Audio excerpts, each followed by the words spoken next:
team at Britain's top sports science centre, Loughborough University, has taken up the challenge.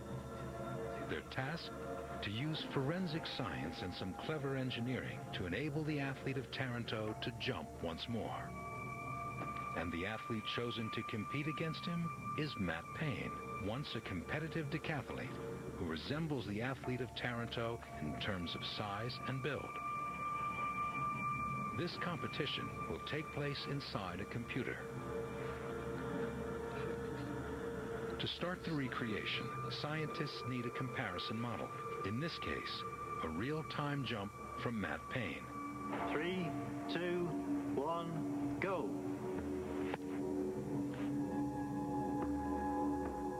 This jump is the first stage in a complex process to create a computer model that accurately resembles the athlete of Taranto.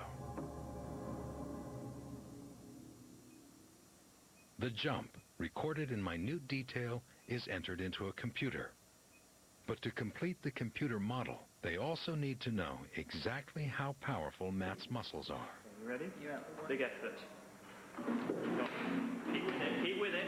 Come on. Keep going. One more rep, one more. Okay, and here we've got his strength, both as he presses up and as he just gets forced down. And from that, we can put that into the model to determine the strength of the model. The data describing Matt's muscles is entered into the computer model. It can now accurately copy Matt's jump. But the biggest challenge lies ahead, to convert Matt's data into the athlete of Taranto. And to do that, they need to work out the strength of the ancient athlete.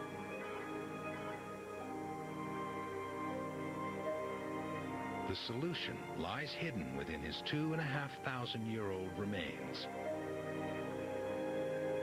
By scanning the ancient bones, the thickness of the bone wall is revealed, a measure that is closely related to muscular strength.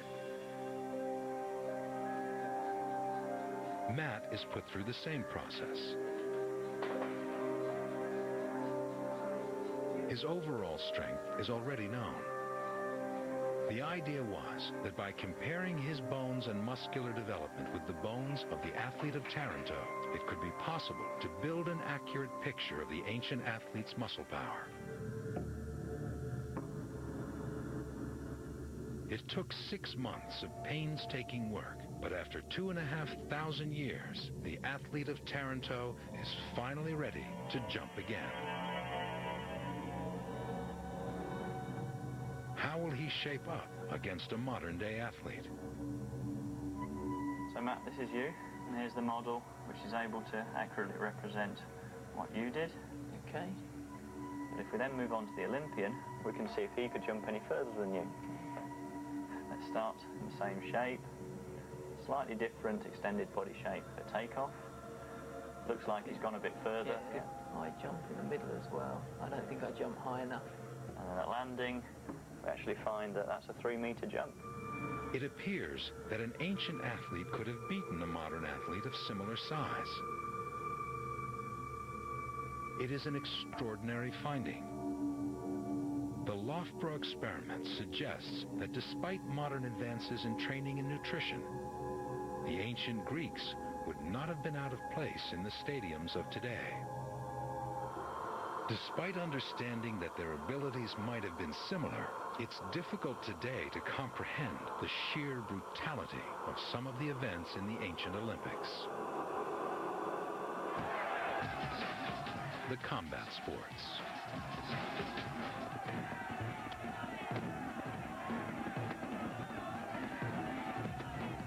The ancient program of athletic competitions included 3 contact sports, all of which were aggressive and violent. The Pancratian is clearly the most brutal of all of the competitions at the Games. It was a combination of wrestling and boxing. No holds were barred, except biting and gouging. It was in the Pancratian that the legendary Sostratos of Sicyon, Mr. Fingertips, made his mark.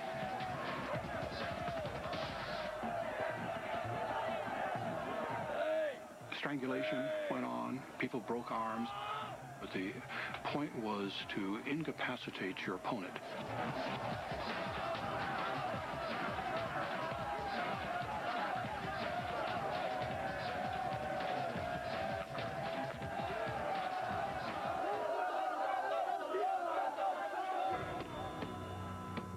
If the Pancration was the most vicious event, boxing wasn't far behind. With no ring, no rounds, and without even a regard for equal combat. Boxing had no weight divisions. A very large man could be put up against a much smaller man. The gloves were rawhide strips that were wrapped around the knuckles and the wrist. They were not really there to protect the opponent, but rather to inflict damage. The purpose was to knock the other guy out.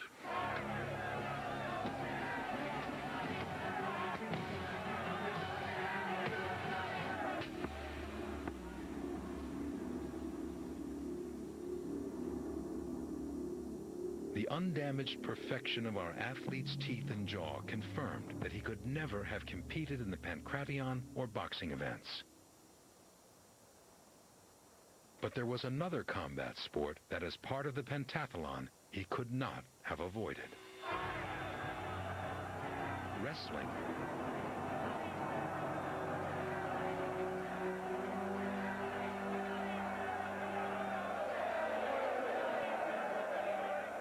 Wrestling was obviously less dangerous than boxing or the Pancration. You were not involved with breaking arms or battering your opponent in the face. You were to throw him to the ground. You grappled to try to get the grip, and if you threw your opponent to the ground 3 times, you won.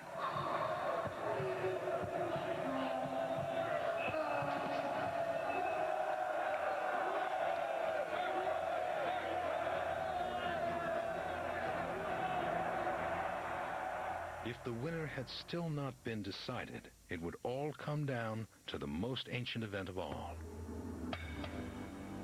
The sprint. All that remained between glory and shame was a straight race down the 200-meter length of the stadium. Even 2,500 years ago, the Greeks had their own form of starting blocks.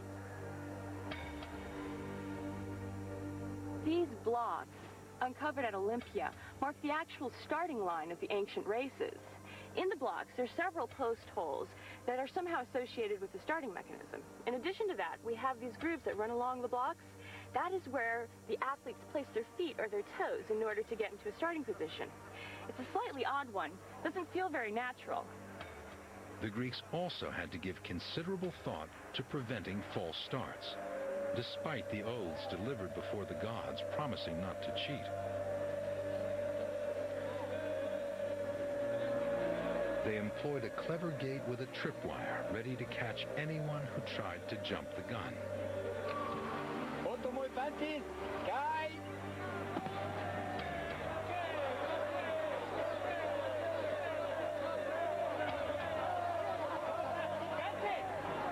The rule book was thin in Greek sports. Any transgressions faced instant punishment. Anyone caught with a false start was not only disqualified, they were beaten and publicly humiliated.